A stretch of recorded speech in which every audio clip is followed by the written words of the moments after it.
We are live. Thank you thank you आप सबका आपने हमें ज्वाइन किया। Let me quickly introduce the session. आज का सेशन है वॉइसेस फ्रॉम द ग्राउंड। थोड़ा है, थोड़े और की जरूरत है। आज हम इस पैनल के माध्यम से कुछ महिलाओं की कहानियां सुनेंगे जिन्होंने अपने संघर्ष द्वारा समाज में परिवर्तन लाने का प्रयास किया है। हमारी मॉडरेटर आज सुजाता जी हैं, executive director and founder of Kauro. Sujata ji मैं आपको इंट्रोड्यूस करना चाहूंगी और उसके बाद आप शुरू कर सकती हैं। Thank you. Sujata has been actively involved in women's empowerment for over 3 decades. The empowerment of grassroots women in urban and rural contexts has been core to Sujata's work. Facilitating grassroots leadership for leading regenerative social change is central to her vision and Koro's intervention. Sujata is awarded a PhD for the thesis on meanings of women's empowerment. This academic research was facilitated with 7 grassroots co-researchers by developing the research methodology Feminist Cooperative Inquiry. Feminist research influenced by the cooperative inquiry approach. Sujata was a fellow of the MacArthur Foundation Leadership Development Fund. She has authored a book in Marathi titled Ashme Asha, Hope Without Hope, based on her work at the grassroots and is published in national and international peer-reviewed publications. Thank you so much. आप सबने हमें आज join किया। सुजाता जी आप शुरू कर सकती हैं। Thank you, Sirat. Welcome to all of you. आज का हमारा जो सेशन है थोड़ा लैंग्वेज में हाइब्रिड रहेगा, हिंदी मराठी अंग्रेजी का कॉम्बिनेशन रहेगा, but we will ensure that wherever needed the translations are done. ये पूरा सेशन जो है वो जेंडर इक्विटी को लेके काफ़ी बातें हो रही है, गतिविधियों के बारे में बात है, इंटरवेंशंस है, काफ़ी सारी चर्चा हो रही है और ये साधारण से गए 20-25 साल में बहुत ज़्यादा हुआ है। तो ये सीरीज जो है इस सेशन की वो देख रही है कि क्या बदलाव आया है। अगर ये जेंडर गतिविधियाँ पे इतनी चर्चा हो रही है तो कुछ बदलाव आया है कि नहीं, आया है तो क्या आया है, नहीं आया तो क्यों नहीं आया, इस तरह की बातें हो रही है। तो आज हम इस सेशन में आपको एक ग्रासरूट्स का एक्सपोजर देना चाहते हैं। ग्रासरूट्स की हमारी जो बहनें यहाँ पे आई है वो अपने अनुभव रखेंगे, अपनी सोच रखेंगे, उनकी लिव रियलिटीज के बारे में वो बात करेगी, जिससे हम ये मूवमेंट कुछ है या नहीं है, अगर है तो क्या है, इसको ट्रैक कर पाएंगे।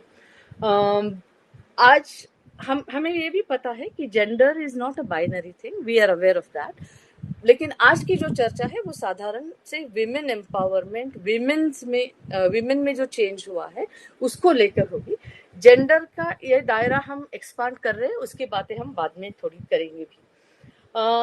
और हम महिलाओं के अनुभव की बात कर रहे हैं यहाँ पे, और हमारे इस सेशन में 4 लीडर्स, ग्रासरूट्स लीडर्स यहाँ पे आए हुए हैं। मैं उनको इंट्रोडक्शन आपसे करवाना चाहती हूँ। पहली है अनीता नवले। अनीता नवले ये सिंगल वीमेन की जो मराठवाड़ा में कैंपेन है उसको लीड कर रही है। इस कैंपेन की और ये जो संगठन, ये नेटवर्क जो बना है उसमें ऑलरेडी 19,000 प्लस वीमेन इसके मेंबर्स है और वो खुद के अनुभव से वहाँ पे आई हुई है। और सिंगल वुमेन के तहत जो वायलेंस होता है, सिंगल वुमेन के साथ जो स्टिग्मा है सिंगल वुमेन को लेके, उनके प्रॉपर्टी राइट्स है, इनको लेके और कल्चरल डोमेन में इनका काम ज़्यादा चल रहा है। जब वो बात करेगी तो आप उससे जान जाएंगे उनके काम के बारे में। दूसरी अनवरी खान है यहाँ पे, जो बम्बई में काम करती है। बम्बई की जो लो इनकम कम्युनिटीज है वहाँ पे बैगनवाड़ी कम्युनिटी में वो खुद रहती है और वहीं के और इर्द गिर्द की कम्युनिटी में वो डोमेस्टिक वायलेंस गर्ल्स के अगेंस्ट उसके बारे में काम करती है, टीम लीडर के तौर पर। उनका अनुभव गए 10 साल। तीसरी है सुषमा हुई, वो एक्स सरपंच, एक्स विलेज है, इलेक्टेड विलेज है जो विदर्भ में आते हैं, तो विदर्भ से है, वहां से वो सरपंच बन चुके हैं और उनका खुद का जो भी प्रवास है, उनकी जो जर्नी है वो लोगों के साथ औरतों को मोबिलाइज करके अपना एक स्थान बनाने की है। वो सरपंच के दायरे में उन्होंने क्या संघर्ष किया उसकी बातें वो बिल्कुल अपने अनुभव में बताएगी। और फिर मैं अंजुम को इंट्रोड्यूस करना चाहती हूँ, अंजुम शेख। ये राइट टू पी जो कैंपेन है बम्बई में खासकर चल रही है, जहाँ पे ग्रास रूट्स लीडर्स है, उनकी ऑर्गेनाइजेशंस है, उनकी मेंटर्स है और बहुत सारी ऑर्गेनाइजेशन, उन्होंने महिलाएं और सैनिटेशन, महिलाओं को पब्लिक प्लेसेस यूरिनल्स मिलनी चाहिए, सेफ है, फ्री है, क्लीन है, इसका कैंपेन 10 साल पहले शुरू किया था। उसकी लीड टीम में अंजुम काम करती है। तो इन सब के अनुभव अलग अलग है, अलग विषय को लेके है, लेकिन उनका मुद्दा जो है वो विमेन एम्पावरमेंट वाला है, वो जेंडर इक्विटी वाला है। तो उनके अनुभव से हम ये ट्रैक करने की आज इस सेशन में कोशिश करेंगे कि क्या कुछ बदलाव हुआ है और हुआ है तो क्या हुआ है। हम पांचों लोग, मैं मुझे लेके मैं ये बोल रही हूँ, हमने पांचों में काफी सारा काम भी एक साथ किया है और बहुत सारी हमारी बहनें हैं जिनको हम रिप्रेजेंट यहाँ पे कर रहे हैं। और चूंकि मैंने हर एक के साथ काम किया है तो वो मुझे फैसिलिटेटर के रोल में इसमें बिठा देता है। सो today what is under scrutiny is what we have tried to co-create in last few years, in terms of our own empowering journey, which is collective empowering journey. Thanks. I think with this introduction actually we'll track down whether any aspects of gender equality, the deliberations that we had for so many years, the concepts, the interventions, etc., change anything at the ground, on the ground, at the grassroots. मैं 3-4 सवाल अभी, हम सब अभी ये थोड़ी गप्पे मारने की कोशिश करेंगे और इन जो हम कॉन्वर्सेशन करेंगे, जो गप्पे लड़ाएंगे, उसमें हमारे अनुभवों को लेके ये करेंगे। तो एक्चुअली इस सेशन को शुरू करने में मेरे दिमाग में एक प्रश्न आ रहा है कि और मैं चाहती हूँ कि आप सब बताएं ताकि हम एक स्टेज सेट करें कि किस तरह की जेंडर को लेके किस तरह की धारणाएं समाज में हैं। तो मैं आप सबसे ये कहूंगी कि ऐसी कोई बात है क्या, ऐसी कोई याद है क्या जब आपको लगा कि आप औरत है, आपका जो लिंग है उसको लेके आप उसको लेके आपके साथ कोई एक व्यवहार हुआ है और जिससे आपको बुरा लगा है, ऐसी कोई भी याद है? और आपकी जीवन की किसी भी दौर में, जरूरी नहीं कि अभी के दौर में, बचपन की हो या जब आप यंग एज में थे तब हो या जब आप काम कर रहे हो तब हो, किसी में ऐसा है क्या, ये मैं बताना चाहती हूँ। तो पहले मैं एक्चुअली अनीता जी आपसे पूछना चाहूंगी कि आप कुछ इस पे प्रकाश डाल सकते हैं क्या, कुछ बात कर सकते हैं क्या? अनीता, आप म्यूट पे है।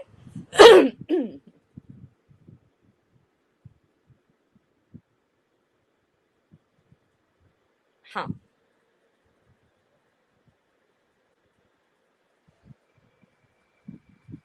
हाँ, actually informality is core to this session, क्योंकि बड़े बड़े रिमोट एरिया में हमारी बहनें वहां पे बैठी हैं बोलने के लिए और उनको सपोर्ट, टेक्निकल सपोर्ट देने वाले कुछ लोग भी वहां पे मौजूद हैं। अच्छा, जब तक अनीता जी का टेक्निकल प्रॉब्लम सॉल्व हो जाता, अनवरी क्या मैं आपसे पूछ सकती हूँ कि कोई आपकी याद है, कोई बात आप बताना चाहेंगे इसके बारे में? हाँ, म्यूट पे हो। आवाज आई ताई? हाँ, बिल्कुल बिल्कुल। हाँ, मैं ताई यही बताना चाहती हूँ कि मैं मेरे बचपन से लेके और जो मेरी कहानी रही है, जो मेरे साथ हुआ है, वो थोड़ा सा मैं बताना चाहूंगी। कहानी तो बहुत बड़ी है और जो इतना उम्र हो चुका और बचपन से लेके आज तक की जो भी हुआ है वो पूरा तो नहीं बता पाऊंगी क्योंकि जाएगा। थोड़ा सा मैं बताऊंगी कि बचपना जो मेरा था बहुत अच्छा था, क्योंकि मैं गांव की थी और गांव में रहती थी, मेरा गांव में पैदाइश हुआ। तो बचपन में मैं भाई लड़कों लोग के साथ खेलना और उनके साथ में घूमना, और मैं घर की लड़की हूँ करके मुझे एहसास नहीं था कि मैं लड़की हूँ। तो जब थोड़ा सा दिखने में भी मैं अच्छे दिखती थी, तो मेरे घर में जो मेरा बचपन छीना गया, स्कूल नहीं ताई था, स्कूल दूर था, तो लड़की है करके स्कूल इतनी दूर कहाँ जाएंगे, पढ़ाई नहीं था मेरा। और मैं वहां से बहुत दूर मेरे भाई मेरे बहन जो थे बम्बई में, मेरे भाई लोग रहते थे, मैं 5 भाई थे और हम 4 बहनें थे। तो मुझे मैं थोड़ा बदन में भी और उसमें भी थोड़ा अच्छी दिखती थी, तो भी मेरे को इतना पाबंदी, मुझे मालूम नहीं था कि ये नहीं मालूम पड़ता था कि मैं लड़की हूँ करके मुझे अंदर बैठाया जाता था या अंदर रोका जाता था, मैं किसी की नहीं सुनती थी। तो मेरे भाई वो घर वाले ने सोच के मेरे को यहाँ बम्बई भेज दिए मेरे भाभी लोग के साथ। भाभी लोग के साथ जब मैं आई तो मेरे को घर में रखना, उनका बच्चा संभालना, खाना बनाने सिखाना, क्योंकि कभी कभी रोटी वोटी नहीं बना पाती थी क्योंकि ताई का गांव में मैं कुछ नहीं करी थी, तो हाथ जला देना कि ये ऐसा दूसरे के घर पे जाना है, दूसरा करना है, तो मैं रोती थी। कोई गांव जाता था तो मैं उसको बोलती थी अम्मा मुझे बुला ले, मुझे बहुत तकलीफ है यहाँ पे। मैं अपने आप को ये एहसास करती थी कि मैं लड़की क्यों बनी, हाँ, क्योंकि मुझे बहुत तकलीफ होता था ना, तो मैं लड़की हूँ करके मुझे खाना बनाना, किसी से बात नहीं करना, घर में रहना, ये मुझे बहुत तकलीफ हुआ था, तो मैं बहुत रोती आपकी थी। शादी कब हुई अनवरी जी? शादी 13 की उम्र में शादी मेरी हो गई था। यही बताना था कि दिखने में थोड़ा बदन में दिखने लगी तो शादी कर दिए। शादी किए तो आदमी ये नहीं पूछा गया कि मेरी शादी में, यहाँ तक कि मेरी माँ भी नहीं आ पाई थी शादी में, और मेरी शादी हो गई थी घर भाड़े से लेके, और वहां पे मुझे छोड़ दिया गया। और वहां से फिर कुछ दिन थी उधर मेरे ननद के घर पे, वहां रह के फिर मुझे गांव लेके गए वापस मेरा आदमी अपने घर पे। वहां ले गए तो मैं जब तक मैं मेरे एमसी ना 1 ही साल हुआ था, वही आया था कि मेरी शादी हुई थी। और जब गांव लेके गए तो मैं पेट से रह चुकी थी ताई, मैं पेट से थी तो मुझे मालूम नहीं था। मेरी सास बोले ये इसके पेट से है, बच्चा होने वाला है, तो मैं सोचती थी बच्चा है तो कहाँ से है, कैसे है, ये नहीं समझ था। हाँ, अब मुझे बहुत जब गांव में ले गए तो एक बार ऐसे ही पेट से थी, बहुत बड़ा पेट भी निकला था, और ठंडी का मौसम, बहुत बुरी ठंडी थी गांव में। तो मेरे बाप ने मेरे को बिस्तर नहीं दिया था, गद्दा बिस्तर जो देते हैं वो नहीं था। तो पता नहीं मेरे आदमी को, मेरे घर वालों को क्या लगा कि मेरा बिस्तर छीन लिया गया, और मुझे ठंडी में एकदम पूरा रात एक रुपट्टे में ताई में सिमट के अपना ऐसे बैठी थी, क्योंकि बर्फ हो चुकी थी, मैं बोलने की भी ताकत मुझे नहीं थी कि मैं बोल पाती थी। एकदम सिकुड़ के कोने में बैठी थी। तो मेरे घर पे ना एक बाजू में मेरा देवर रहता था, तो कुछ भी होता था तो मेरे माँ, गांव में खेड़ा गांव था और घर मेरा थोड़ा दूर था, तो वो रिक्शा वाला ने जाके मेरे माँ से, मैं बोली खाली इतना बोल दे कि मुझे बहुत ठंडी लगती है, मेरे बिस्तर उस्तर नहीं है, सब ले लिए। तो उन लोग, वो जाके बोला कि तुम्हारी बेटी ऐसा ऐसा बोल रही है, बहुत तकलीफ में है। और तो वहां से मेरा बाप एक गद्दा बनाया और लाके उसी रिक्शे वाले को दे के भेज दिया कि जाके दे दो। लेकिन ये ताई नहीं, उन्होंने गवारा समझा कि वो बिस्तर जाऊं तो देखो तो मेरी लड़की किस हाल में है। मुझे बिल्कुल, बहुत बिल्कुल, दुख हुआ, बहुत दुख बिल्कुल, हुआ, क्योंकि मैं बिल्कुल। 2 दिन तक के मैं धूप में अपना बदन सेकी थी, तब जाके मेरे कुछ गर्म पैदा हुआ था कि हाँ मुझे ऐसा हुआ। बहुत दुख हुआ था कि मैं औरत क्यों बनी, बिल्कुल, ऐसा मुझे बिल्कुल, दिक्कत हुआ। बिल्कुल, बिल्कुल, बिल्कुल, बिल्कुल अनवरी जी। आपके जो अनुभव है, मुझे लगता है जो भी सुनने वाले हैं उनको पता चलेगा कि किस तरह से लड़की को देखा जाता है, और किस तरह से माँ बाप सोचते हैं कि जब शादी हो गई तो उसमें हमें दखल अंदाजी नहीं देनी चाहिए, उसके बारे में नहीं सोचना चाहिए। इसी मुद्दे को लेके मैं, अनीता जी, आप अगर आपका टेक्निकल प्रॉब्लम सॉल्व हो गया तो मैं आपको बिल्कुल पूछना चाहूंगी यही सवाल कि कोई ऐसी याद है, कोई जी अनीता? नमस्कार. आवाज आवाज येते माझा? येतो हाँ हाँ। बोला बोला. नमस्कार, मैं अनिता नवले उस्मानाबाद जिले से परंडा ब्लॉक से हूँ. मेरा जन्म 1974 में आंसू गांव में हुआ। मेरे 5 तुम्ही मराठीत बोला चालेल. मराठीत बोलला चालेल ना? बोला बोला बोला, तुम्ही टेन्शन घेऊ नका. माझ्या कुटुंबामध्ये 5 भावंडे आहेत. त्याच्यामध्ये सर्वात लहान मी असल्यामुळे म्हणजे सगळ्यात लाडकी होते. आणि 15 वर्ष मला कुठल्याही प्रकारचा त्रास झाला नाही किंवा काही मिळालं नाही असं माझ्या 15 वर्षाच्या प्रवासामध्ये नाही झालं. मला खूप म्हणजे मुलांपेक्षा जास्त जे पाहिजे ते मिळत होतं. त्याच्यामुळं मला एवढ्या अडचणी काय आल्या नाहीत. पण ज्यावेळेस 15 वर्ष वय झालं आणि मी शाळेसाठी बाहेर बार्शीला राहिले होते, 6 महिने चांगले गेले. म्हणजे सगळ्यांनी बघितलं केलं, लक्ष देत होते, जे पाहिजे ते देत होते. पण अचानक असं केलं त्यांनी की डायरेक्ट माझं लग्न जमवलं. मला न माहित होता, न मुलगा बघायला आला मला किंवा मी मुलाला पाहिलं. पण लगेच त्यांनी डिसिजन घेतला, सगळं ठरवलं की माझं लग्न आहे. आणि साखरपुडा, अक्षरशः साखरपुडा ठरवला त्यांनी. साखरपुडा आदल्या दिवशी सगळी तयारी झाली. ज्यावेळेस साखरपुडा 12 वाजता करायचा आहे आणि मला बार्शीतून 10 वाजता आणलं ह्या लोकांनी. आणलं आणि आले की लगेच म्हणले तयार हो फटाफट, साडी नेस. साडी तर कशी नेसायची मला माहित पण नव्हती कधी. साडी नेस म्हणले आणि तुझं लग्न ठरवलंय आम्ही आणि आता साखरपुडा आहे आणि ते करावं लागते. म्हणजे मला नको म्हणाला पण तिचा चान्स नव्हता. आणि त्याची थोडस पटकन मी आपल्या सगळ्या लोकांना हे सांगते काय तुम्ही बोललात मराठीमध्ये ते. एक्चुअली अनीता कह रही कि 15 साल तक उसका जीवन एकदम खुश था. उनके भाई बहन सब एक साथ मिलके रहते थे. उन्होंने कुछ ऐसा डिस्क्रिमिनेशन वहां पे महसूस नहीं किया. लेकिन जब 15 साल की हो गई, वो पढ़ रही थी, तो उनको जहां से स्कूल से तुरंत बुलाया गया और 12 बजे उनका एंगेजमेंट किया और 10 बजे उनको बताया बुला के कि अभी तुम्हारा एंगेजमेंट है तो तैयार हो जाओ, साड़ी पहनो. उनको साड़ी पहनने के लिए भी नहीं आती. तो जैसे अनवरी बता रही थी कि उनकी शादी के बारे में उनको कुछ नहीं पता था, उसी तरह से अनीता ताई बता रही है कि उनके एंगेजमेंट घर वालों ने तय की और कर दी. हालांकि उनकी ना की उनकी राय पूछी या उनको ये करना है या नहीं ये भी नहीं पूछी. आणि ते लग्नानंतरचा तुमचा काय अनुभव आहे का? असं कसं आता लग्न तर झालं तुम्हाला न विचार, पुढं काय? लग्न झालं पण इकडं माहेरी म्हणजे सगळ्यांची लाडकी असल्यामुळं, सगळ्यांचं हे असल्यामुळं म्हणजे मी घरातलं कुठल्याही पद्धतीचं काम म्हणजे काम कुठलंच केलेलं नव्हतं. कसलं घराचं म्हणजे अगदी नुसतं बाहेर खेळणं, दौडणं, अभ्यास करणं एवढंच होतं. घरातलं कसलंच काम केलं नाही. आणि दिलं ते एकदम मोठ्या कुटुंबात दिलं. म्हणजे 7 लोक होते आमच्या घरी. शेती होती भरपूर आणि बाहेरचे 3 लोक कामाला होते रोजाने. तर त्यांचा सगळा स्वयंपाक वगैरे सगळं हे लग्न झालं की ते सगळं करायला लागलं मला, की जी माझ्या आयुष्यामध्ये कधीच केलं नाही. तर खूप त्रास झाला.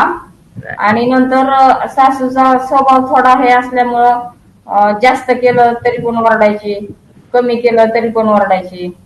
आणि मग म्हणायची हिला स्वयंपाकच करता येत नाही. आणि ती भाकरी करत होते ना, भाकरी केल्या तर तिचा शब्द असा होता की गौऱ्या बडवल्यासारखं सगळं बडवून ठेवते. हिला काही हिच्या बापाच्या घरून काय ज्वारी आणायची का? म्हणजे असा प्रवास चालू झाला लग्न झाल्यानंतर. आणि तिचं लग्न झाल्यापासून जे सुरुवात होती ते मी माहेर येईपर्यंत हेच चालू झालं.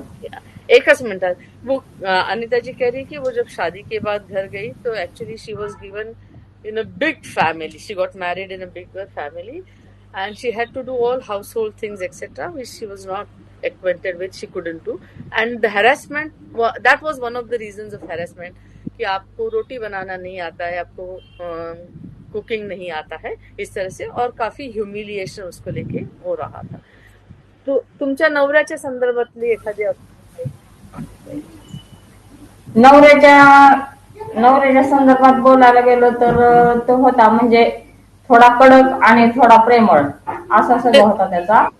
आणि म्हणजे दोन्ही बाजू होत्या त्याच्या, कधी प्रेमळ कधी कडक. आणि जर आपण त्याचं नाही ऐकलं तर मग तो कुठल्या थराला जाईल हे पण सांगता येत नव्हतं. असाच एक किस्सा, लग्न झाल्यानंतर 6 महिन्याच्या नंतर मला माहेरी जायचं होतं नागपंचमीच्या सणाला. आणि त्यावेळेस काय झालं की माझा भाऊ न्यायला येणार होता मला. आणि त्याच्या अगोदरच आमचं भांडण चालू झालं. असं भांडण चालू झालं की त्यानं म्हणायचं जायला नको आणि मी म्हणायचं जाणार. हम्म. मग ह्याच्यामध्ये खूप कडाक्याचं भांडण झालं दोघांचं. त्यानं मारहाण वगैरे नाही केली मला काही, पण डायरेक्ट अंगावर राखेल बसला की तुला जायचं की कायमचं जा, नाहीतर मग इथं मरून पड, म्हणजे असं. ओके. आणि रॉकेल टाकून डायरेक्ट काडी लावली त्यांना. या आणि नंतर मी काहीच म्हणजे ऍक्शन न घेतल्यामुळं मग शेवटी त्यालाच काय वाटलं काय की मग त्यानंच विजवलं अजून. या So actually, Anita is narrating a incident. वो एक बात बता रही है हम सबको कि जब उन उन औरत बात सुनती नहीं है तो कोई ना कोई तो रिएक्शन उसमें हो जाती है हमेशा.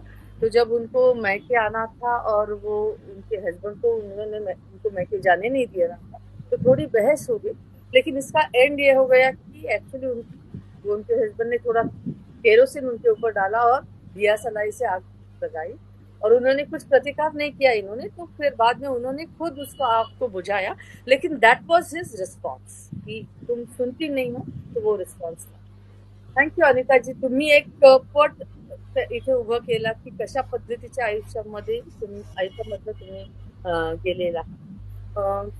ये दोनों हैं 50-55 साल के आगे वाली है अनिता ताई और अनवरी. तो वो एक दायरा हमें मिलता है कि एज को लेके भी मिलता है. मैं अभी सुषमा को पूछना चाहते थी. सुषमा ताई, सांगणार तुम्ही ह्याच्यामध्ये की खास प्रश्न आहे तुम्हाला, पण जरा पटकन तुम्ही सांगितलं की कसं तुमचा अनुभव काय आहे.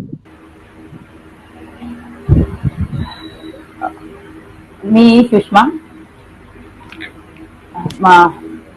माझं शिक्षण 8वी पर्यंत झालंय, पण लगेच मी 16 वर्षाची असताना माझ्या आजोबांनी माझं लग्न केलंय. शिक्षणाला पैसे द्या म्हटलं तर शिक्षणाला पैसे न देता त्यांनी 16 वर्षातच लग्नाची जबाबदारी घेऊन माझं लग्न केलंय.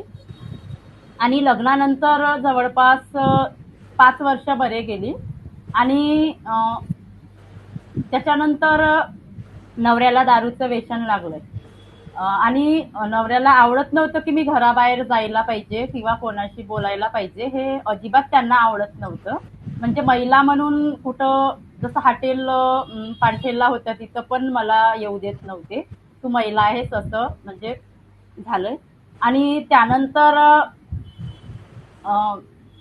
त्यानंतर वयाच्या 18व्या वर्षी मुलगी झाली. नंतर म्हणजे 2 मुली झाल्या. आणि त्याच्यानंतर दारूचं व्यसन लागलं आणि त्याच्यातच नवऱ्याने सगळं विकलं. घरची भांडी, दागिने, सर्व. तर पूर्ण कुटुंबाची जबाबदारी माझ्यावरती आली. महिला म्हणून मी ते सर्व सांभाळणं सुरू केलं, कधीही माहेरी न जाता. म्हणजे नवरा आज नाही तर उद्या दुरस्त होईल असं वाटलं. पण मग सामाजिक क्षेत्रात काम करायचं असं ठरवलं.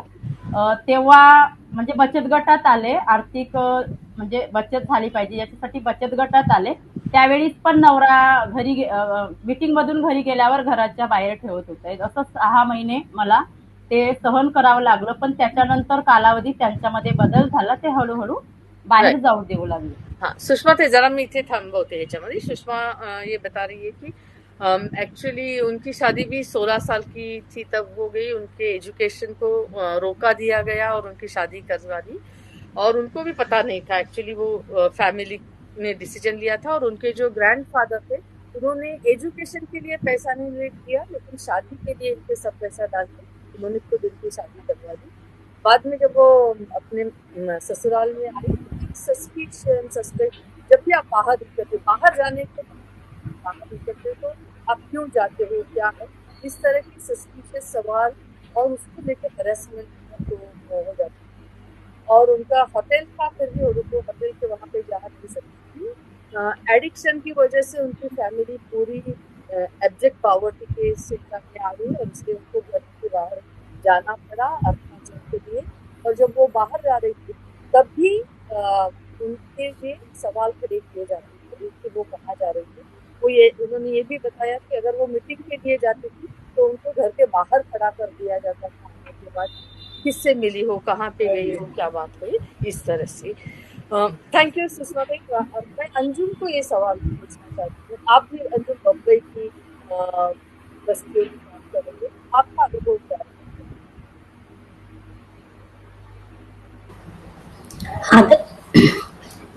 हाँ मेरा बचपन तो बहुत ही अच्छी तरीके से, मतलब घर में 4 भाई 4 बहन, हम लोग ऐसे लोग रहते थे। और घर में मेरा जो घर का माहौल था वो बहुत ही, मतलब सभी लोग घर में जो थे मौलाना की पढ़ाई की, मतलब हर चीज को रोकना टोकना, मतलब हर चीज ऐसे था।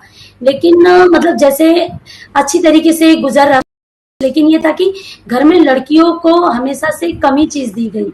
जैसे कि लड़कियों को सिर्फ 7वीं तक के पढ़ाया गया और लड़कों को आगे भी उनको जो मर्जी रहता था वो सारी चीजें उनको करने का एक मौका दिया जाता था। लेकिन इसी तरीके से वो एक, लेकिन मैं घर में मतलब सबको ये बोलती थी कि मुझे आगे भी पढ़ना है। तो मतलब अम्मी को थोड़ा सा मना वना कर मैंने 10th तक का पढ़ाई किया। उसके बाद 17 साल में ही मेरी शादी हो गई।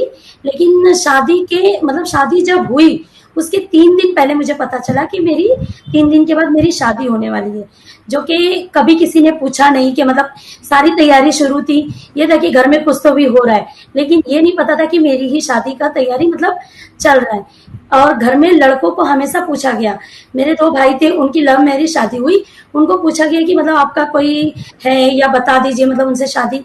लेकिन लड़कियों को तो ये भी नहीं पता था कि मतलब कि कौन लड़का है, वो कहाँ रहता है, उसका कुछ है या वो कमाता है, मतलब ये सारी चीजें कुछ भी नहीं। तो वो एक बहुत, मतलब तब पता चला कि एक लड़की होने का मतलब क्या चीज है। काश मैं भी एक लड़का होती तो मुझसे भी कोई पूछता कि तुम्हारा भी कहीं अफेयर है क्या, या फिर कोई पसंद है क्या। इस तरीके से वो सारी चीजें मतलब हुई। उसके बाद शादी हुई, लेकिन जब मतलब शादी होने के बाद जो सारी चीजें मतलब होने लगी, क्योंकि एक पहचान भी नई चीजें थी, तो उसका एक नशा करके आना, मारपीट करना, ये सारी चीजें मतलब चल रही थी मेरे साथ।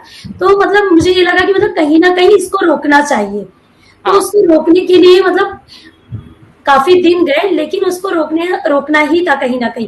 तो मैंने ये डिसीजन लिया कि मतलब उसको घर से निकाल देना चाहिए। मतलब हमेशा ये होता है कि एक औरत ही, मतलब एक आदमी ही घर से औरत को निकाल देता है। ये हमेशा मैं देखी हूँ, कहीं पर भी देखा गया है कि औरत को घर से निकाल दिया जाता है। लेकिन वहां पर मैंने अपना सारी चीजें मतलब ध्यान में रखते हुए कि मतलब मुझे क्या होगा, मैं अकेले कैसे रहूंगी, ये सारी चीजें ध्यान में रखते हुए मैंने उसको घर से वहां से निकाल के ये एक डिसीजन लिया कि जो मेरे साथ हो रहा है वो थोड़ा तो कम होगा। तो यहाँ तक का मतलब ये एक बहुत याद है वो सारी चीजें। बिल्कुल। और जब आप अकेली रह रही थी, आपने अपने आदमी को घर से निकाल दिया, तो क्या ठीक रहा माहौल आपके लिए? कुछ नहीं, ठीक तो नहीं था, क्योंकि बहुत सारी चीजें मतलब वो एक तो कम हुआ मेरे साथ में, जो एक आदमी का अत्याचार था वो कम हुआ, लेकिन बाकी का जो समाज का था वो ज्यादा बढ़ गया था। क्योंकि ये था कि एक औरत होने के नाते मतलब घर में अकेले नहीं रह सकती है। तो लोग रात को 3 बजे दरवाजा खटखटाना, ऐसे उसमें औरतें भी रहती थी और आदमी भी रहते थे कि 1 गिलास पानी चाहिए, या मुझे टॉयलेट के लिए जाना है, या आपको कुछ मदद चाहिए क्या। मतलब ये सारी चीजें मतलब इतना ज्यादा होता था, हैरेसमेंट होता था कि मतलब मैं सोचती थी रात भर कि मतलब ऐसे लोग क्यों कर रहे हैं।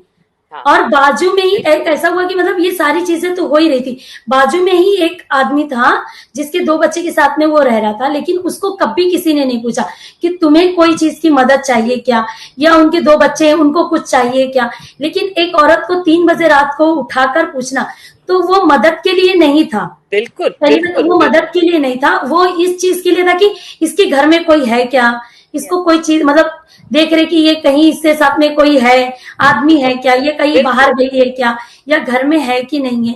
ये सारी चीजें देखने के लिए मतलब वो चीजें चल रही थी। बिल्कुल बिल्कुल। आप चारों ने मिलके कुछ अंग बताए। Actually we are aware that these are not the end all the gamut of access aspects जो जेंडर इनइक्वालिटी के हैं, लेकिन कुछ एस्पेक्ट्स इसके आपके सामने शेयर करने की यहाँ पे कोशिश की। एक बात यहाँ से निकलती है कि चारों के बारे में जो बात हुई कि मैरिज की बात, जैसे उस पूछा नहीं गया, जबरदस्ती मैरिज किया या मैरिज वर्कआउट नहीं हुआ, तो there is definitely something innate to this institution marriage that needs to be unpacked कि कैसे होता है लड़कियों के साथ ये मैरिज इंस्टीट्यूशन को लेके क्या होता है। ये एक बात लगता है मुझे। और एक है कि बच्ची जब छोटी है तो शायद इतना डिफरेंस या डिस्क्रिमिनेशन उनको महसूस नहीं होता, लेकिन जब वो उनको मैच्योर हो जाती है, उनकी एमसी आने लगती है, वो बड़ी होने लगती है, तब एक्चुअली डिस्क्रिमिनेशन बहुत खुले तरीके से होता है और उसको आम समाज की उसको बहुत ही मान्यता है। और एक ये भी देखा हमने इसमें कि जब औरत सुनती नहीं है, सबको सुनने वाली औरत पसंद है, जो टॉलरेंट है, सबमिसिव है, वो पसंद है। जब औरत क्वेश्चन करने लगती है, कुछ पूछने लगती है, तो उसे सजा दी जाती है अगर आप सुन नहीं रहे। वो चाहे सजा अनवरी को जैसे बम्बई में भेजा एज अ पनिशमेंट वो है, या अनीता ने बताया कि रॉकेल की बात उन्होंने की, या किसी और सस्पिशियस है तो आपको बाहर घर के खड़ा कर दिया। तो ये जो बातें, या अकेली औरत का रहना जो समाज में मान्यता है नहीं जिसको, वो अगर अंजुम करती है तो रात को 2 बजे दरवाजा खटखटा के आपको कुछ मदद चाहिए क्या पूछा। तो ये एक स्प्रेड देता है हमको कि किस किस तरह से औरतों के ऊपर डिस्क्रिमिनेशन होता है, जेंडर बेस्ड डिस्क्रिमिनेशन के एस्पेक्ट्स बस यही है ऐसा नहीं, और बहुत गहरे भी है, और भी है, अलग अलग तरीके हैं, लेकिन उन सब के तहत भावना एक ही है कि औरत को महत्व देने की जरूरत नहीं। She is not thinking and emotional human being, उसको पूछने की जरूरत नहीं, उसकी सोच क्या है, उसको क्या लगता है, इसकी परवाह करने की जरूरत नहीं। अभी मेरा सवाल है कि आपने ये तो बताया कि किस तरह से आपके लाइफ का एक हिस्सा गया है। मेरा अगला सवाल ये है, और मैं अनीता जी आपको पूछना चाहती हूँ पहले कि जो आपने बताया, क्या अभी आप उसी तरह से जी रहे हैं कि कोई बदलाव आया है? अनीता?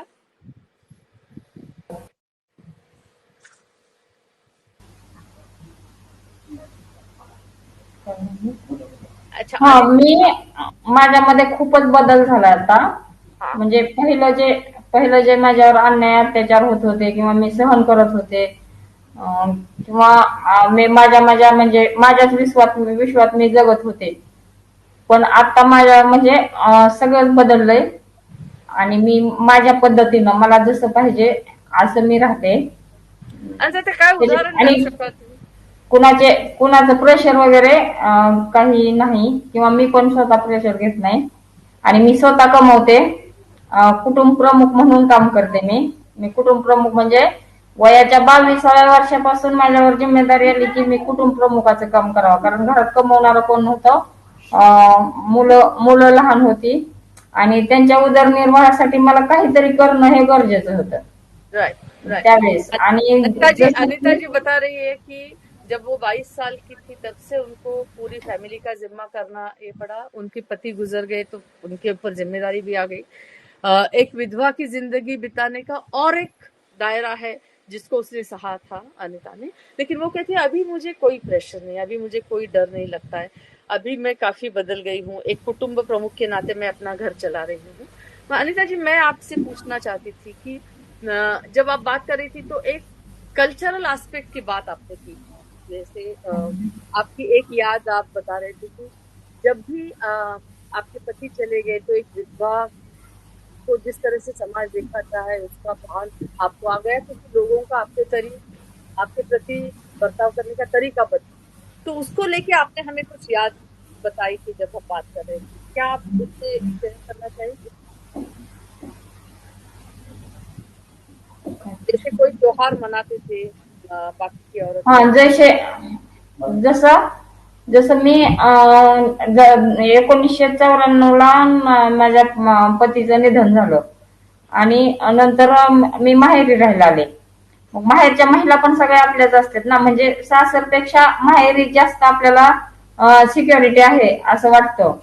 पण ज्यावेळेस आपण प्रत्यक्ष तिथं माहेरी जातो राहतो, पण असे अनुभव येतात की ज्या महिला आहेत त्या पण एक विधवा म्हणून आपल्याला दुय्यम स्थान देतात.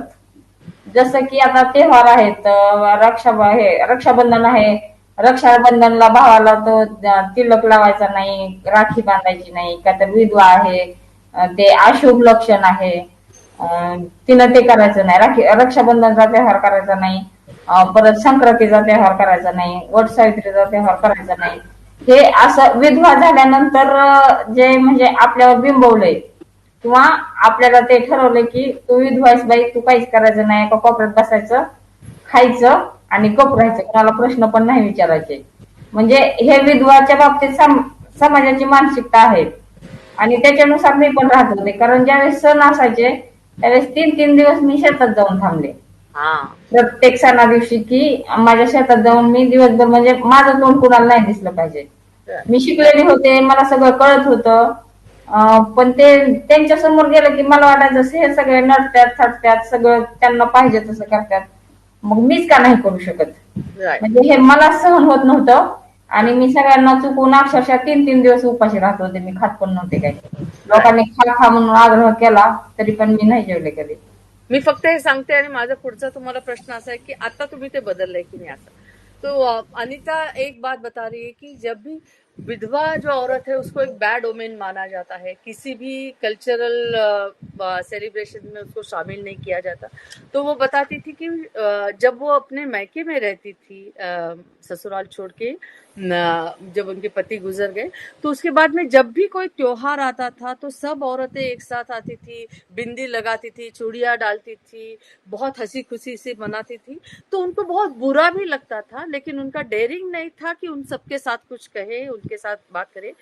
तो उन्होंने एक अपना अपना तरीका निकाल दिया. उनका खेत था बगल में, तो वो 3-3 दिन छुप के जाके खेत में बैठती थी.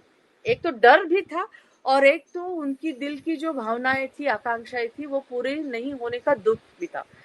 तो वो उन्होंने इस तरह से मार्ग निकाला था. और इसीलिए वो बताती है कि एक विधवा की जिंदगी क्या होती है इसका पुरेपूर मेरे को एहसास है. अनिता ताई, एक छोटासा प्रश्न आणि पटकन, की आत्ता सुद्धा तसंच आहे का? आत्ता तुम्ही तसंच जाऊन शेतात बसताय? आता म्हणजे ज्यावेळेस मी सामाजिक क्षेत्रामध्ये वळले, थोडंफार कळायला लागलं, मिटिंगातून ट्रेनिंग मध्ये कळायला लागलं की ही विधवा होणं किंवा परित्यक्ता होणं हे काही महिलांची चूक नाही किंवा हे महिलांचं हे नाही. त्याच्यामध्ये तर महिलालाच का भरडलं जातं, महिलेलाच का हे झालं जातं. हे ज्यावेळेस शिक्षण झालं त्यावेळेस आम्ही पहिली सुरुवात अशी केली 2015 मध्ये की आसू मध्ये 60 महिलांचा तिळगुळ कार्यक्रम घेतला संक्रांतीला. आणि त्यावेळेस मी अगदी नटून थटून मला पाहिजे अशी साडी नेसून, म्हणजे मला जसं पाहिजे तसं मी त्या दिवशी दिवसभर त्यांच्या सोबत फिरले, वावरले. लोकांचे तोंड वाकडे व्हायचे तरी पण त्यांचा दृष्टिकोन वेगळा असायचा की हिनं असं कसं काय करायला लागली. राईट. मी फक्त तुम्हाला थांबवते इथे ह्याच्यामध्ये की हा बदल आपण हे करूया कि वो कह रही अभी वो बिल्कुल ये नहीं करती. जब सवाल खड़े किए गए अपने ही मन में कि औरतों के साथ ये व्यवहार क्यों होता है, अगर वो कोई किसी का पति गुजर जाता है, कोई विधवा हो जाती है, उसमें औरत को देश देने का ये रूढ़ी क्यों है.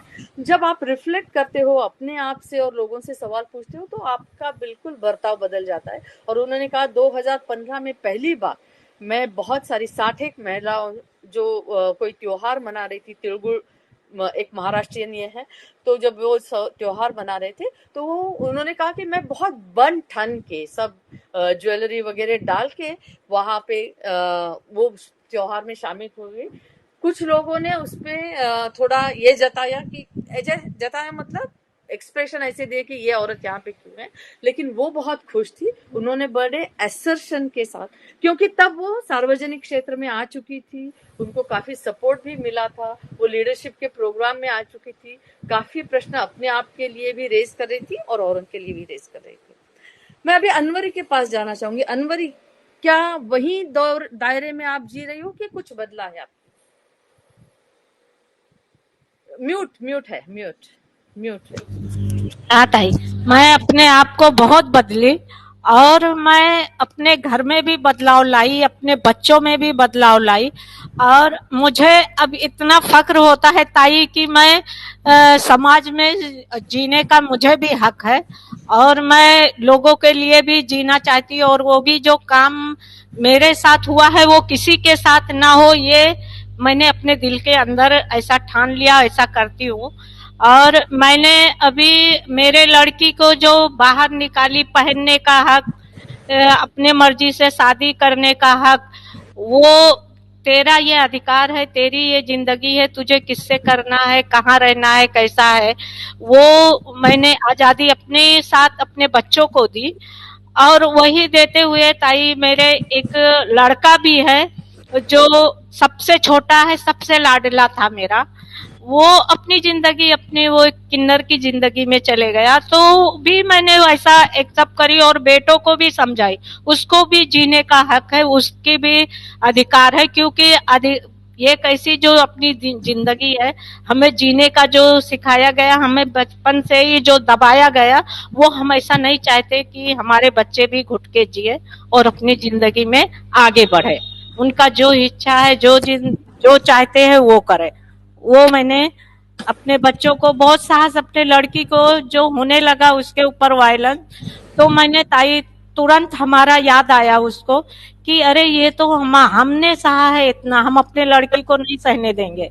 मैंने खुद को, मेरा आदमी छोड़ के, मुझे बहुत तकलीफ हुआ, सबने मेरे ऊपर उंगली उठाया कि ये लड़की की जिंदगी खराब करती है, लेकिन मैंने मेरे लड़की को अपने घर पे लाया, उसको डिवोर्स ली, उसकी जिंदगी है, उसकी लाइफ है, हम ऐसा नहीं होने देंगे। और उसको मैंने निकालने के लिए बहुत साहस किया कि खुद से बोल, खुद से बाहर निकल, अपने पैरों से खड़े हो, वैसा सिखाया। आज मेरी लड़की जब पहन के या समाज में ऐसा चलती है, बात करती है, तो मुझे ऐसा अपने आप को फक्र होता है कि मैंने अपने लड़की को ऐसा तैयार किया। और लोगों को भी ताई हाँ नहीं ठीक, मैं ये कहना चाहती थी कि अनीता ने ये बताया कि जो कल्चरल प्रेशर उनपे था उसको उन्होंने हटा दिया और अपने दायरे, अपने रूल्स पे उन्होंने जिंदगी बिताने की कोशिश की। और मुझे लगता है अनवरी जी यही कह रही कि जब उनको गद्दे की वो जो बात उन्होंने बताई हम सबको कि जब उनको जरूरत थी तो उनके पेरेंट्स ने उनको कोई मदद नहीं की, लेकिन इनका अभी बिल्कुल ये है कि जब उनका लड़का किन्नर बन गया हो या उनकी लड़की का उन्होंने डाइवोर्स किया हो जब वो वायलेंस सहन कर रही थी, तो उनका ये है कि मेरे बच्चों को मेरा सपोर्ट मिलना चाहिए, मैं वहां पे उनके साथ खड़ी रहूं। तो ये चेंज थोड़ा और अभी हाँ बोलो बोलो। अभी ताई मेरे में ऐसा चेंज आया है कि मैं बाहर रोड पे 2 बजे 1 बजे तक पुरुषों के साथ बैठे रहती हूँ, लोगों को गाड़ी है आप गाड़ी, वहां सो जाती हूँ कि लोग बोलते भी है कि ऐसा इतनी रात तक गई औरत बाहर नहीं निकलती। मैं उसको सीधा जवाब में, तुझे क्या करना है, ये मेरी जिंदगी है।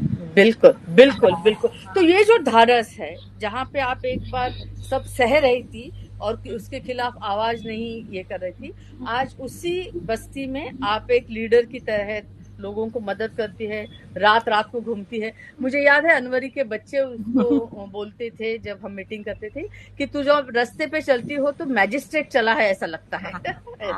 तो और वो थैली लेके घूमती थी, फिर पर्स लेके घूमने लगी, बाल छोटा करके, बाल में ऊपर कांटा लगा के, साड़ी ब्लाउज पहन के, पिन लगा के चलती। और ताई एक बात ये भी है कि मेरा बहन का लड़का किसी ने मेरा फोटो खींच के बाहर उसको भेज दिया था उसके दोस्त को, तो उसने वहां मेरी फोटो देख रहा था तो मुझे कॉल किया कि आप इतने अच्छे लग रहे हैं, पुरुषों के बीच में बैठ के बात करते हैं, कि बहुत उन लोग को खुशी मिली थी। बिल्कुल बिल्कुल बिल्कुल।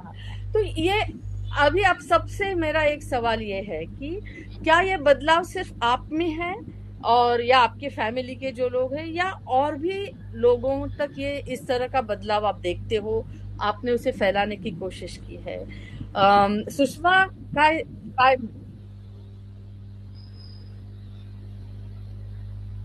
म्हणजे तुमचा जो बदल झाला तो फक्त तुमच्या पुरता आहे का आता तो वाढतोय असं वाटतंय बाकीच्या लोकांना?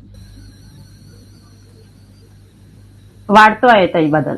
कसं सांगणार तुम्ही जरा काही उदाहरणं तुमच्या ह्याच्यामधली? मी जेव्हा सामाजिक क्षेत्रात काम करायला निघाले तेव्हा म्हणजे दुसऱ्यासोबत जेव्हा फिरायला लागत होता सायकलने दुसऱ्या पुरुषासोबत, त्यावेळेस अनेक आरोप आले. नवऱ्याला पण सांगत होते की तुझी पत्नी म्हणजे एवढी सुंदर असताना दुसऱ्या पुरुषासोबत फिरवताय, म्हणजे असं म्हणजे आरोप पण होते लोकांचे. आणि नवऱ्याला कसं भडकवायचं हे सुरुवातीला केलंय. पण म्हणजे नवऱ्यात थोडं बदल झालं, त्याच्यामुळे त्यांनी समजून घेतलं का हे शिक्षणाचा भाग आहे. आणि त्यानंतर ग्रामपंचायतमध्ये म्हणजे निवडणुका आल्या ग्रामपंचायत, हाँ हाँ त्याच्यामध्ये महिला ओबीसी राखीव असल्यामुळे जी म्हणजे पुरुषीय डोक्याने त्यांनी उभं केलं की ही महिला ऐकू शकते आणि म्हणजे आम्ही सांगितलेलं करायला पाहिजे. पण हे झालंय की मला फेलोशिप आणि सगळं याच्यामधून लिडरशिप मधून कळालं की सरपंच आपण झालो आणि निर्णय पण आपण घ्यायला पाहिजे. जे म्हणजे गावाच्या हक्काचे असतात ते सगळं आपण घ्यायला पाहिजे. ज्यावेळेस निर्णय घ्यायला लागले त्यावेळेस लोकांमध्ये म्हणजे पुरुषांमध्ये असं झालंय की हे निर्णय घ्यायला लागले. त्याच्यामध्ये अयोग्य निवडणूक म्हणून कोर्टात केस टाकली, म्हणजे अडचणी निर्माण केल्या. करेक्ट. आणि तरी पण मी न घाबरता म्हणजे सगळं म्हणजे कायदेशीर अभ्यास सर्व करून मी आपण स्वतः कसं निर्णय घ्यायचं हे निर्णय घेत गेले. आणि जरा है सांगू ह्याच्यामध्ये सुषमा का कहना ये है कि जब वो काम कर रही थी, औरतों के साथ भी काम कर रही थी, लेकिन इतनी असर्टिव नहीं थी, अपनी ख्याल इतनी ज्यादा सामने नहीं रख रही थी, तब उन्हीं के विलेज के लोगों ने उसको सरपंच भी बना दिया कि अच्छा काम करती हूँ, क्योंकि वो महिला ओबीसी सरपंच की जगह थी तो उनको ये कर दिया. लेकिन वो कहती है कि जब मुझे पता चला सरपंच की मैंने निर्णय लेने हैं, मैंने ये सोचना है, और उन्होंने काफी अभ्यास किया पंचायत सिस्टम का वगैरह, और कुछ अपने अपने निर्णय पर अमल किया, तो तभी लोगों को ऐसे लगा कि अभी ये ज्यादा होशियार हो गई है तो अभी इसको आगे ज्यादा बढ़ने नहीं देना चाहिए. तो एक विरोध का डायनामिक्स वहां पे चला, वो ये बता रही है. तो सुषमा जी, आपकी जो बाकी की महिलाएं हैं गांव की, जब आप सरपंच बनी, जब आप उनके साथ काम कर, तो उनका व्यवहार कैसे था? वो आपके साथ आ रही थी, नहीं आ रही थी, उनको उनमें कुछ बदलाव आया, नहीं आया, क्या? सुरुवातीला सरपंच झाले तेव्हा म्हणजे मलाच कमी माहित होतं ग्रामपंचायतचं, त्याच्यामुळे महिलांना तर माहीतच नव्हतं. म्हणजे ग्रामपंचायतला जायचं आणि ग्रामपंचायतच्या पहिल्या पायरीवर पण कधी महिला चढल्या नव्हत्या. म्हणजे ग्रामसभा म्हणजे काय, महिला ग्रामसभा का, हे माहीतच नव्हतं. जेव्हा मी सरपंच झाली तेव्हा हळूहळू महिलांना महिला ग्रामसभा आणि ग्रामसभेत महिलांचा सहभाग आणि बिलकुल. उपस्थिती वाढवायला सुरुवात केली. तेव्हा महिलांना समजले की ग्रामपंचायत ही आपली आहे. Very good. आणि त्या तिथे बोलायला लागले, जायला लागले सभेमध्ये. आणि दुसरं काही समजा अत्याचार, महिलांवरच्या अत्याचाराचा मुद्दा आहे, त्याच्यामध्ये काय फरक झालाय तुमच्या? पूर्वी महिलांवरती म्हणजे खूप माझ्या गावामध्ये खेडेगाव असल्यानं अन्याय होत होते, अत्याचार सहन करत होत्या. पण जेव्हा मला समजलं का आपण सहन करतो म्हणून आपल्यावर ते घडतंय आणि मी पण सहन केलं म्हणून माझ्यावरती ते घडलंय, आता महिलांनी सहन करायला नाही पाहिजे, याच्यासाठी महिलांचे बचत गट तयार केले आणि त्याच्यामधून सामाजिक जे कार्यक्रम असतात, जसं सावित्रीबाई जयंती, आंबेडकर जयंती, म्हणजे सगळ्या थोर पुरुषांच्या जयंत्या करून त्यांना त्याच्यातून महिला म्हणजे कोण आहे, महिला कुठपर्यंत गेल्या, आतापर्यंत महिलांसाठी हे सगळं त्या माध्यमातून समजावून सांगितलं गेलं.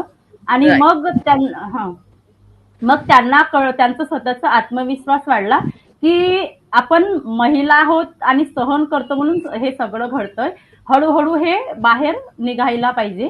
आणि आता जे म्हणजे अन्याय अत्याचार होतात तर ते आता म्हणजे सहजासहजी होत नाही.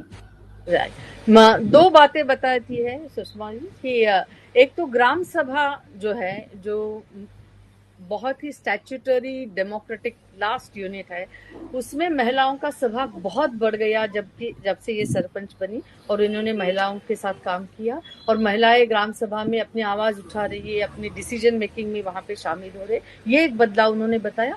और दूसरा ये कि इन्होंने लोगों से कहा जब वो काम कर रही थी कि हम सहते हैं इसलिए लोग अत्याचार करते, तो हमें सहना नहीं चाहिए. ये बात महिलाओं तक बहुत अच्छी तरह से पहुंची, और अभी उनके ऊपर फैमिली के तहत होने वाले अत्याचार के खिलाफ भी महिलाएं बात कर रही है, आवाज उठा रही है, मदद मांग रही है. तो ये एक बदलाव इसमें आया है. अभी एक सवाल है कि हमारे सेशन का टाइटल ही था कि थोड़ा है, थोड़े की जरूरत है. तो थोड़ा है, क्या बदला है ये आप सबने बताया, लेकिन थोड़े की अभी जरूरत भी है. अभी कुछ चीजें ऐसी है जो बदली नहीं है. तो या कुछ डर है हमारे मन में, कुछ खौफ है जो अभी गए नहीं है, तो मैं आप सबसे ये पूछना चाहूंगी, अंजुम तुमसे मैं शुरुआत करना चाहूंगी कि क्या वो थोड़ा अभी क्या बदला, क्या बाकी है इसमें, क्या अभी बदला? ताई बदलने को तो बहुत सारी चीजें बदली हैं, जैसे कि मतलब खुद में भी इतना सारे बदलाव आए हैं कि जैसे कि मैंने नकाब छोड़ दिया है पहनना, फिर मैंने डिवोर्स खुद लिया है, वो एक चेंजेस है। मतलब इस तरीके से खुद में भी बहुत सारे चेंजेस आए। लेकिन अगर हम लोग बात करते हैं कि मतलब नहीं बदलने की, जैसे कि मैंने आप इस शुरुआत में ही कहा था कि मैं जो बस्ती में रहती हूँ उधर भी मैं बचपन मेरा गुजरा है, सब लोग मुझे जानते हैं, वहां पे मैंने काम किया है, वो काम के थ्रू भी लोग मुझे जानते हैं। लेकिन अगर उसके सिवा मुझे अगर कहीं और जाके रहना पड़ा तो वो कैसे लोग देखेंगे? क्या फिर से शुरुआत से मुझे वही काम करना पड़ेगा? क्या लोगों को वैसे ही फेस करना पड़ेगा? तो वो कहीं ना कहीं एक दिल में डर बैठा हुआ है कि उसको कैसे चेंज करना है। और दूसरी बात यह है कि जो लोगों के केसेस आते हैं, फील्ड में जो केसेस आते हैं, तो वो कहीं ना कहीं औरतें अभी बात करने लगी हैं कि ये मेरे साथ, मतलब ये मेरे साथ में हुआ है, ये मेरे साथ वायलेंस हो रहा है, लोग बात कर रहे हैं। लेकिन कहीं ना कहीं उनको एक डर है कि मतलब आगे तक ये बात ना जाए, या मैं केस करूं तो वो बहुत दिन ना जाए, या मेरे हस्बैंड को मत बताना। तो ये कहीं ना कहीं एक ये बदलने की जरूरत है।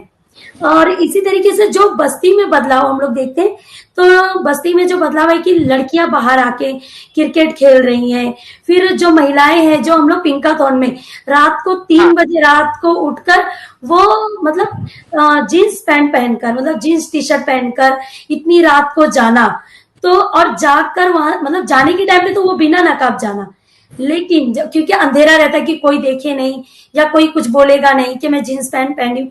लेकिन जब वहां से आने के टाइम पे कुछ लड़कियां मतलब जैसे कि दुपट्टा ओढ़ लेती थी, कुछ नकाब पहनकर, या कुछ ऐसी थी कि जो मतलब ऐसे ही चले मतलब खुद से, लेकिन उनको कहीं ना कहीं ये था कि मतलब मुझे ये काम नहीं करना है, लेकिन उनको डर है कि उनको डर की वजह से वो काम करना, मतलब उनको पहनना पड़ता था। ये सारी चीजें मतलब कहीं ना कहीं कुछ बदला है, तो कुछ बदलने की जरूरत है।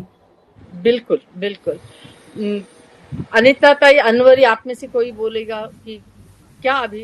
कोई भी? अनवरी, बहुत क्विक, एकदम छोटा सा, क्योंकि मैं टाइम की तरफ भी देख रही हूँ।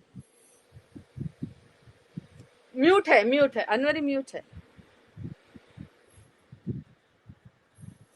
हाँ अनिता ताई, तोपर्यंत बोलना। हाँ ताई, हाँ आई आवाज?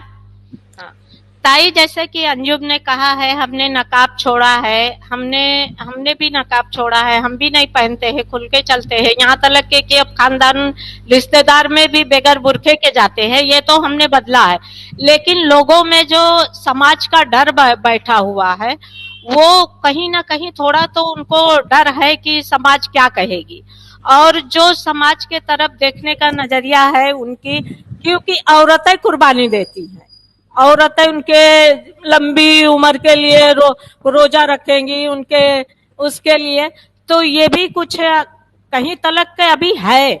और हम सोचते जहां तलक की हमारी नहीं पहुंच हुई है, वहां हम जाके वो अपनी सोच रखे और उनमें बदलने की कोशिश करे, और वो इंशाल्लाह होएगा। बिल्कुल, ये इरादा है। अनिता, अनिता काय? हा, मला असं म्हणायचंय हा की आपण ज्यावेळेस समाजामध्ये वावरतो, समाजामध्ये काम करतो, आता एकल महिलांसोबत आपलं बऱ्यापैकी काम चालू आहे, तर त्याच्यामध्ये असे वरवरचे बदल खूप झालेले आहेत. म्हणजे शैक्षणिकच्या बाबतीत बोललं तर महिलांनी पुन्हा म्हणजे नंतर शिक्षण घ्यायला चालू केलेलं आहे. कौटुंबिक हिंसाचाराच्या संदर्भात आपण संरक्षण समितीच्या मार्फत त्यांच्या केसेस सोडवण्याचा प्रयत्न करत आहोत. सांस्कृतिक बदल झालेले आहेत म्हणजे अक्षरशः महिला मैदानी खेळ पण खेळायला चालू केले त्यांनी. आणि हे एक उदाहरण मी सांगते की मला लहानपणी म्हणजे आवड होती की कबड्डी, खो खो म्हणजे मैदानी खेळ खेळण्याची आवड होती. पण लग्न झाल्यापासून ही माझी सगळी अपूर्ण राहिली होती आणि मला काहीच करता येत नव्हतं. पण आता ज्यावेळेस कळलं की सांस्कृतिक बदल हा कसा असायला पाहिजे आणि आपण महिला म्हणून काय करायला पाहिजे, तर काही दिवस म्हणजे 8-10 दिवस आम्ही ते पंचमीच्या ह्याचा खेळ खेळतो. त्याच्यामध्ये 5-6 दिवस मी महिलांना रोज म्हणायचे आपण कबड्डी खेळू, आपण कबड्डी खेळू. पण ते पुरुष बघायचे ना आमचा, म्हणजे बहुतांश पुरुष असायचे. आम्ही ज्या चौकात खेळत होतो तिथं पुरुष असायचे. मग त्या म्हणायच्या पुरुष आहे तिथं ना आपल्याला नको खेळायला. पण गेल्या वर्षी काय झालं, 20-25 महिला जमल्या आणि त्यांना म्हणलं जाऊ द्या हे असले बायांचे खेळ कशाला खेळायचे, आपण कबड्डी खेळून बघू म्हणलं एकदा काय होते ते. तर अक्षरशः म्हणजे 9 महिला कबड्डीच्या ह्याच्यामध्ये उतरल्या आणि त्या इतक्या छान खेळल्या आणि पुरुष हसत होते. म्हणजे ते म्हणले की आणि त्या महिलांना काय पण करायला लावा लागली आणि स्वतः किती चांगलं खेळायला लागली. हा हा बदल आहे, हा बदल झाला ठीक आहे. आणि दुसऱ्या पण महिला मैदानी खेळ खेळायला लागलेत.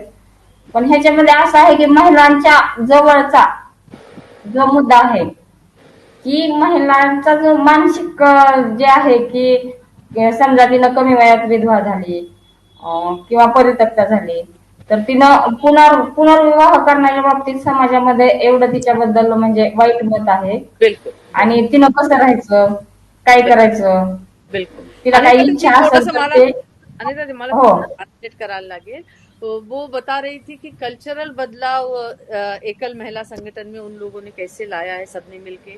जैसे अब सब महिलाएं बिंदिया पहनती है, चूड़ियां पहनती है, कबड्डी खेलती है, रास्ते पे पुरुषों के सामने भी खेलती है, मजे लेती है, अपनी जिंदगी अपनी तरीके से गुजारने की कोशिश करती है. वो एक बात है.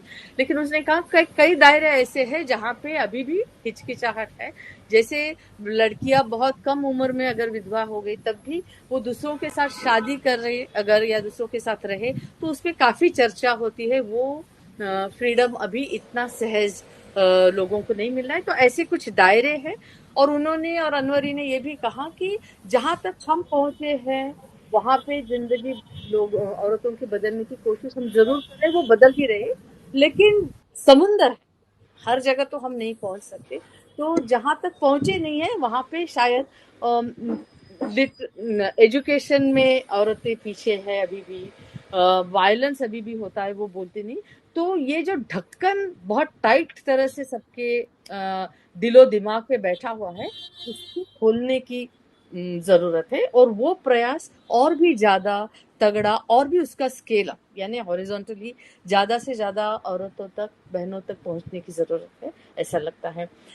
बहुत बहुत बहुत धन्यवाद, क्योंकि आप सब लोगों ने मिलके एक दायरा तैयार किया कि क्या था, क्या क्या बदल रहा है. ऑफ कोर्स अभी 1 घंटे में सब जो बातें बदली हुई है वो तो हम बता नहीं सकते. और बहुत मजेदार किस्से इन सबके सामने हैं, इनके दिमाग में है, वो सब बता नहीं सकते. लेकिन एक स्केच हमें मिला कि कहाँ थे, कहाँ से बदलाव हुआ है, क्यों बदलाव हुआ है. क्योंकि इनके जैसे लीडर उनके अपने अपने गांव में, अपने अपने कम्युनिटी में जो बहुत पैशनेट है, जो बहुत कमिटेड है, जो रिफ्लेक्टिव है, और वो खुद बाकी की औरतों का सपोर्ट भी बन रहे हैं और सबके चेंज के लिए एक सपोर्ट सिस्टम भी तैयार कर रहे हैं. तो ऐसे लीडर्स की शायद जरूरत है, इसके बारे में भी हमें सोचना चाहिए. तो ये एक प्रयास है कि ग्रास रूट्स पे जेंडर को लेके मूवमेंट क्या हो रही है ये आप सबके साथ शेयर करने का. सीरत, मैं actually I will hand it over to you for comments, questions, reflections, whatever. Thank you Sujata ji. Before we end 2 questions हैं, अगर आप लेना चाहेंगे उनको, जो Q&A में है. एक है आप सब में इतना बड़ा बदलाव करने की हिम्मत कैसे आई? हाँ, बिल्कुल. कोई भी आप में से बताइए. मैं बोलूं ताई? हाँ अनवरी, हाँ बोलो, चलो. मैं बोलती हूँ हिम्मत अपने अंदर से आया, जो हमने अंदर दबा के रखा था वो जब हमें रास्ता मिला तो हमें वो रोक नहीं सके हम अपने आप को. हमने अपने हिम्मत से बाहर आया और हम आगे बढ़ते गए. ताई यही था जो अपने अंदर था, लेकिन हमें रास्ता कोई नहीं मिल रहा था कि हम निकले कहाँ से. तो रास्ता क्या था? रास्ता ये था कि मीटिंग औरतों का भी होता है, औरत लोग जहाँ थे औरत लोग का मीटिंग होता है, वहाँ सुनवाई होता है. मैं ये नहीं पता था कि औरत का भी होता है. मुझे एक फेलोशिप मिला था और फेलोशिप के जरिए से हमने बहुत कुछ सीखा था और वही सीख के हम बहुत आगे गए, क्योंकि जो अंदर से अपनी वो जो लीडरशिप निकलती है वो अंदर से बदलाव निकला। बिल्कुल बिल्कुल बिल्कुल बिल्कुल। Seerat, second question. Thank you second Anwari, thank question, you. Hello thank you Anwari ji. हाँ जी, सेकंड क्वेश्चन है hello how important is, Sushma ji आ रही हैं क्या? हाँ how important. How important is inclusion of men in improving gender equality? हाँ, From their experience, what has helped change the mindset of men and society? ये कहते हैं कि औरतों के प्रश्नों को सुलझाने में मर्दों का सहभाग कितना जरूरी है, ऐसा आपको लगता है? जरूरी है क्या? और कुछ चेंज उसमें बदलाव आते हैं? हाँ ताई। अनवरी, कोई और भी बोलता है तो हाँ ताई। हाँ सुषमा, हा थोड़ी। हाँ महिलांमध्ये म्हणजे बदल घडवण्यासाठी पुरुषांचा पण तेवढीच म्हणजे आपल्याला म्हणजे मदतीची गरज आहे. हाँ, गरज कारण आहे। की पुरुष जेव्हा समजून घेतील महिला आणि पुरुष म्हणजे स्त्री आणि पुरुष समान अधिकार आहे आणि तेव्हाच म्हणजे घराघरातून बदल होईल. ओके, सुषमा कह रही है कि बहुत जरूरी है महिलाओं का पुरुषों का सहभाग, क्योंकि जब वो ही बदलेंगे तो घर घर में औरतों की एम्पावरमेंट हो जाएगी, औरतों को बदलने का प्रयास होगा। अनवरी, आप बताइए। सॉरी, मैंने आपको रोक दिया। लेकिन बहुत क्विक, हमारे पास हाँ खत्म। हाँ ताई। पुरुषों को अभी जो हमारा काम चालू है ताई, फैमिली के साथ, क्योंकि फैमिली में हर एक कोई रहता है, तो जो पुरुष है वो हम उनको जोड़ेंगे। वायलेंस का जड़ वही है, क्योंकि वही जो कुछ करेंगे, जब वही बदलेंगे तभी पूरा बदलेगा और पूरी घर उनकी चलेगी। अभी हम फैमिली के साथ काम करते हैं, जहाँ लड़की लड़का पुरुष महिला सब एक साथ रहते हैं, तो वो सोच जो हमारी अभी है वो पुरुष को ही बदलने का काम चालू है और वही हम बदल रहे हैं, और काफी तादाद से पुरुष हमारे साथ में है। और अभी बदल रहे और कि नहीं रहे?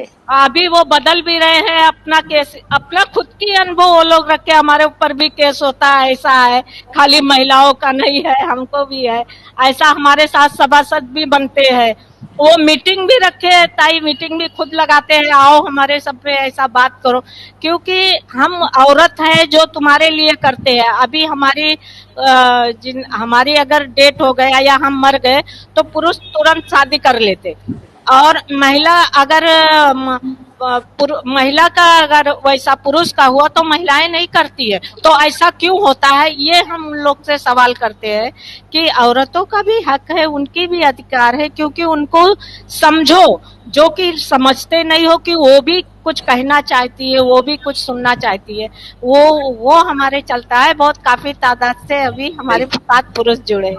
बिल्कुल। हाँ, जस्ट टू एंड की बहुत पुरुषों के साथ भी सभी जगह बहुत काम चल रहा है, और पुरुषों का रिस्पांस बहुत अच्छा भी आ रहा है। मिलजुल के एक साथ सोचना वो, और वो एक जर्नी है। हर कोई एकदम झटके से बदलता नहीं, हमें पता है। तो वो एक जर्नी है जहाँ पे हम बिल्कुल उनके साथ को ट्रैवल करने की भी कोशिश करें। हॅलो, येस, ताई मला बोलायचं जरा. हाँ अनिता। पुरुषांचा सहभाग, आपण जे म्हणतो पुरुषांचा सहभाग, हाँ ज्यावेळेस आम्ही 2012 पासून शेती व ग्रामीण विकास संशोधन मंडळाच्या वतीनं एकल महिलांसोबत, म्हणजे विधवा परित्यक्ता महिलांचं नाव होतं त्यावेळेस आम्ही थोड्याफार प्रमाणात चालू केलं होतं. पण तिथं पुरुषांचा खूप विरोध होत होता, आणि नंतर मग त्यांना सोबत घेऊन आपण काम केलं, ते थोडं थोडं बदललं.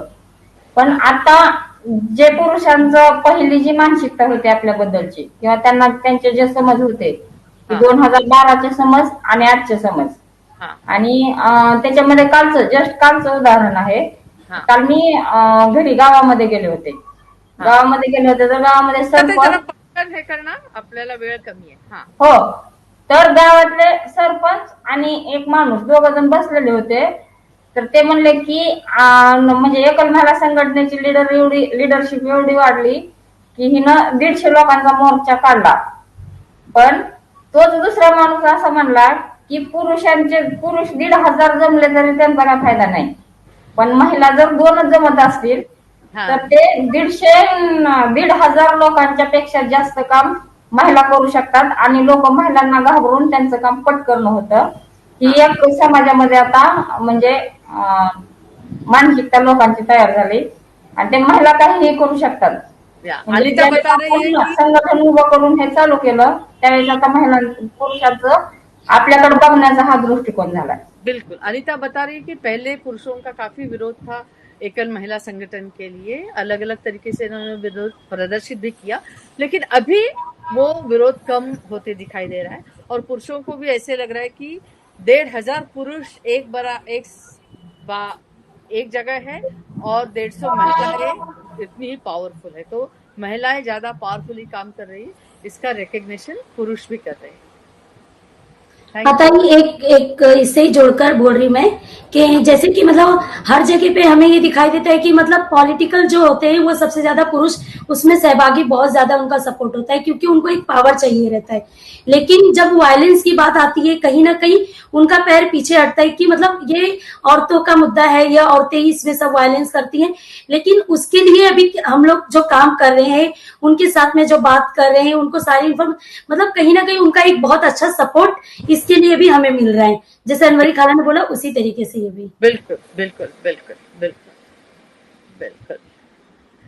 या तो मुझे लगता है कि ये जो बातें अभी हुई इसमें कि ये सब हमारी जो बहनें लीडर्स यहाँ पे बात बता रही थी, तो उनमें एक खामियत मुझे लगती है कि जो भी उनका पर्सनल दुख था उन्होंने उसको पॉलिटिसाइज किया, उसका उपयोग उन्होंने अपने पर्सनल दुख की बातें जो है लोगों के सामने रख के उन्होंने बाकी महिलाओं को एक साथ करने की, मोबिलाइज करने की, उस प्रश्न के खिलाफ आवाज उठाने की कोशिश की.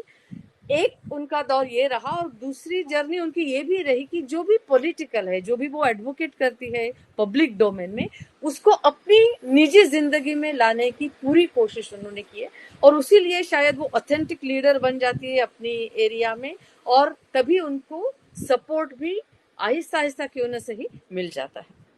और यही पॉजिटिव होप है कि अगर ऐसे लीडर्स बनते हैं, अगर इस तरह से हम काम करते हैं तो शायद हम और ज्यादा महिलाओं तक पहुंच सकते हैं और कितने भी दायरे जो है इन जेंडर डिस्क्रिमिनेशन के वो हम पार कर सकते हैं. जैसे सिंगल महिला की हमारी जो कैंपेन वहां पे चल रही है, जो नेटवर्क है, वहां पे एक ट्रांस वुमन अभी लीडरशिप में आई है. मैं जो बता रही थी कि जेंडर डिस्क्रिमिनेशन के दायरे कैसे पुश बैक हो रहे हैं उसके बारे में. और सिंगल महिला के इसमें एक बहुत बड़ी चर्चा अभी ये चल रही है कि क्यों हम इसको एकल महिला संगठन कहें. क्या एक आदमी के न होने से वो महिला एकल बनती है? तो इसके ऊपर चर्चा चल रही है. मुझे लगता है ये भी इवॉल्विंग जर्नी ही दिखा रही है. Thank you. Seerat, back to you. Thank you so much Sujata. बहुत धन्यवाद आपका, अनीता जी, अनवरी जी, अंजुम जी, सुषमा जी, आपका आपने हमारे साथ आपकी कहानियां शेयर की. आपका साहस हमें बहुत साहस देता है. इतने डिफिकल्टीज के बाद भी आपने हिम्मत नहीं छोड़ी और अपने ही लाइफ्स में बदलाव नहीं और बहुत लोगों के लाइफ्स में आपने बदलाव लाया है. हमें आशा है आप जैसे और बहुत औरतें हो जिन्हें ये हिम्मत मिले. थैंक यू सो मच और बहुत बहुत धन्यवाद कि आप यहाँ हमारे साथ आई और आपने अपनी कहानियां शेयर की. Thank you.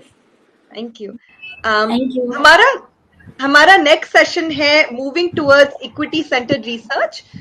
जो सुजाता जी भी होंगी उसमें. सुजाता जी, प्रेरक और मुमताज.